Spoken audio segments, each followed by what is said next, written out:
अमृतसर से जहां जांजगीर चांपा में पूर्व नेता प्रतिपक्ष के भाई का शव मिला है।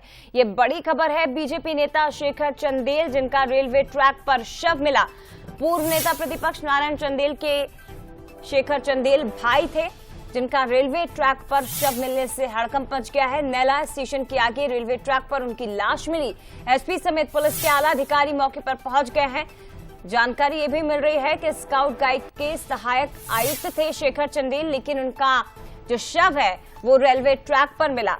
फिलहाल बड़ी खबर, मौके पर पहुंची पुलिस आगे जांच कर रही है कि ये हत्या है या आत्महत्या।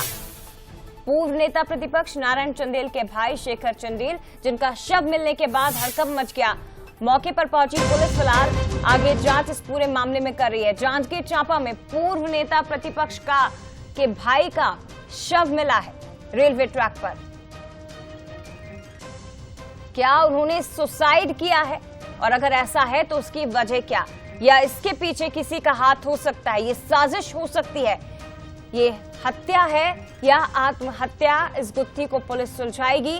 अगर आत्महत्या है तो आखिर क्या वजह रही, और अगर हत्या है तो इसके पीछे किसका हाथ हो सकता है, क्योंकि हत्या करके इसे सुसाइड की तरह, एक हादसे की तरह दिखाने का प्रयास किया जा रहा है। फिलहाल ये बड़ी खबर है जांजगीर चांपा से। नैला स्टेशन के आगे रेलवे ट्रैक पर पूर्व नेता प्रतिपक्ष नारायण चंदेल के भाई का शव मिला है। सीधे रुक करते अमन पांडे हमारे साथ इस वक्त लाइव जुड़ गए। अमन, क्या कुछ अपडेट आपके पास? हत्या है या आत्महत्या? पुलिस दोनों एंगल से जांच कर रही है मामले की।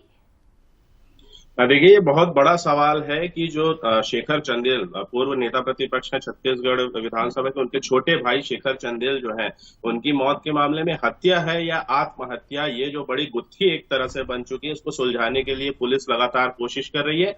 और ये जो पूरा घटनाक्रम है वो कुछ इस तरह से हुआ कि कल शेखर चंदेल जो है रात को 8 बजे करीब अपनी जो उनकी राइस मिल है वहां से फोन में बात करते हुए पैदल निकले थे, और उसके कुछ देर बाद लगभग 10 बजे इस बात की जानकारी मिली कि उनका जो शव है वो नैला स्टेशन, और जो नैला स्टेशन के बाद जो रेलवे का चेक पॉइंट होता है उसके बीच में उनकी लाश जो है वो पटरी पर मिली। अब इस पूरे मामले में जो है बहुत सारे सवाल खड़े हो गए कि आखिर वो वहां तक पहुंचे कैसे, क्या वो किसी के साथ गए थे, क्या उन्होंने किसी कारण से आत्महत्या की है, या फिर उनका किसी के साथ विवाद हुआ और उसके बाद हत्या करके शव को वहां फेंक दिया गया। ये तमाम जो है सवाल है जिनके जवाब अभी भी तलाशने की कोशिश की जा रही है। हालांकि पुलिस जो है वो सीसीटीवी फुटेज की जांच में जुट गई है कि जो राइस मिल से वो जो निकले थे वहां से जहां पर उनका शव मिला है उस बीच जितने भी सीसीटीवी कैमरे हैं उनको खंगालने की कोशिश की जा रही है। इसके अलावा पोस्टमार्टम रिपोर्ट जो है उसका इंतजार किया जा रहा है, क्योंकि पोस्टमार्टम रिपोर्ट से बहुत सारे बड़े खुलासे हो सकते हैं। हालांकि प्रथम दृष्टया जो पूरा मामला है वो आत्महत्या का ही नजर आता है, लेकिन पुलिस की जांच के बाद और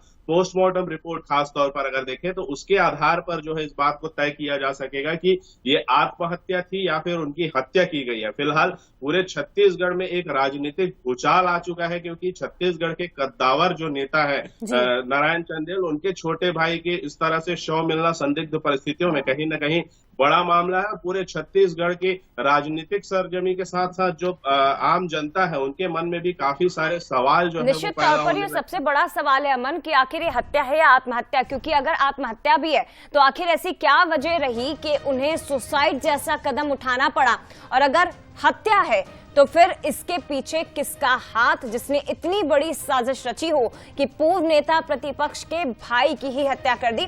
हालांकि फिलहाल पुलिस पोस्टमार्टम रिपोर्ट का इंतजार कर रही है और उसके बाद ही आगे कदम बढ़ाए जाएंगे। शुक्रिया आपका अमन जानकारी साझा करने के लिए, लेकिन इस बड़ी खबर पर लगातार अपडेट आपसे लेते रहेंगे।